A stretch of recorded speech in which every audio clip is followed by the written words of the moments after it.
Okay, I want to revisit problem 7-112. I worked it in class for you as an example problem. And after working it and thinking about it a little more, I realized I missed something very basic. I showed you an equation that was a steady flow work equation for the pump. It was V delta P. And I don't remember if we calculated the number for that, but basically the specific work required by the pump was 5.04 or so kilojoules per kilogram. So I've written that down here. And here's the information we had around the turbine.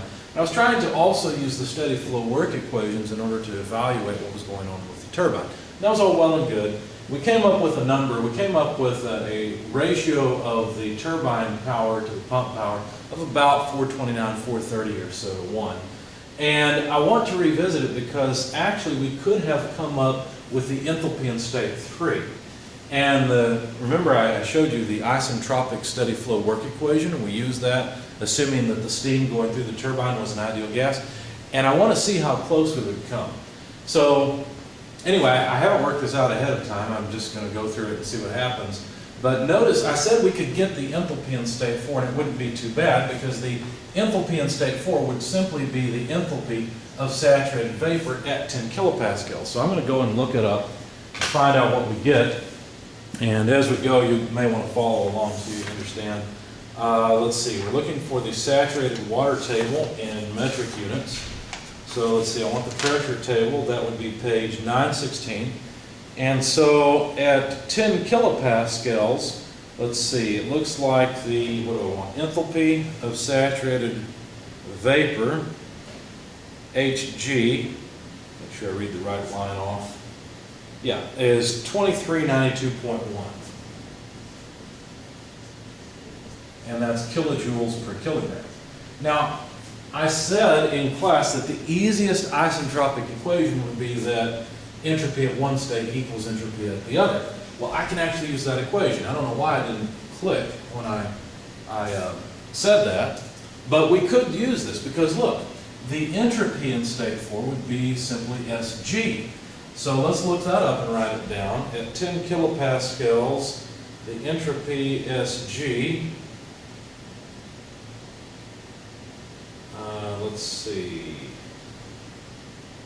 You know what, I wrote down the wrong thing. I wrote down HFG for the enthalpy. It should be 2583.9. 583.9, that's better. Okay, so I read off the wrong column. I had the right row but the wrong column.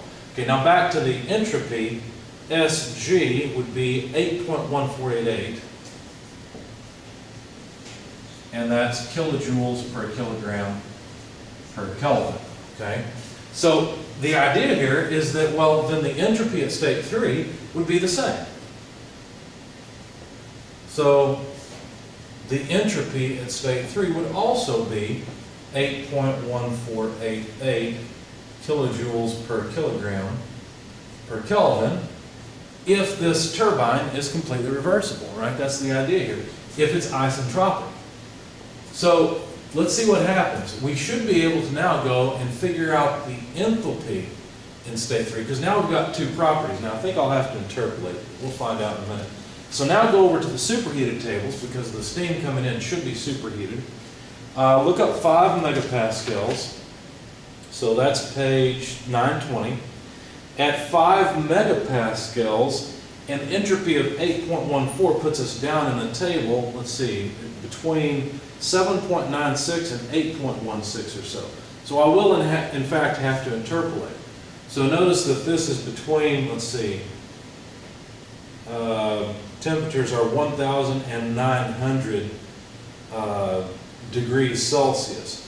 And so I'll have to interpolate. I'm just going to do that quickly with my calculator here, and I'll talk through it as I go. You should probably pause the video, make sure you understand what I'm doing, try the interpolation yourself, see what happens. But anyway, 8.1488 less the data point below, which is 7.9619, then divided by that range, which is 8.1648, quantity less 7.9619 in quantity, equals 0.9211. So 92%. So this point is much closer to the 1,000 degrees Celsius point than it is to the 900 degree point. It's 92% of the way between the 900 and 1,000 degrees. But that's not what I'm interested in.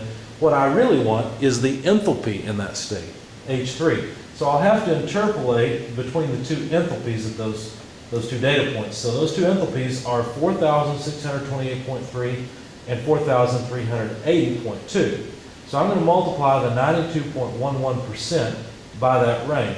So 92% or so of the difference between 4628.3 and 4380.2 is about 228.5. I have to add that then to the lower data point, 4380.2, and come up with the enthalpy. Let's see if it makes sense. Yeah, it's between the two, so it makes sense. And it's closer to the enthalpy at the upper data point. So the interpolated enthalpy is 4608.7. Let's see, we only have one decimal place here, so I'll just break it off or cut it off there. And that would be kilojoules per kilogram. So now we could actually plug in and evaluate this ratio. Because we have H3, it's 4608.7. We have H4, that's 2583.9. And those are both kilojoules per kilogram, divided by 5.0399 kilojoules per kilogram. So again, notice that the kilojoules per kilogram goes away. All right, so let me plug all this in my calculator. 4608.7. I'm going to leave all the decimal places after that. Not that it really matters. It's just easier than retyping it in the calculator. So minus 2583.9, I got the difference on top. It's about 2025 or so, divided by 5.0399.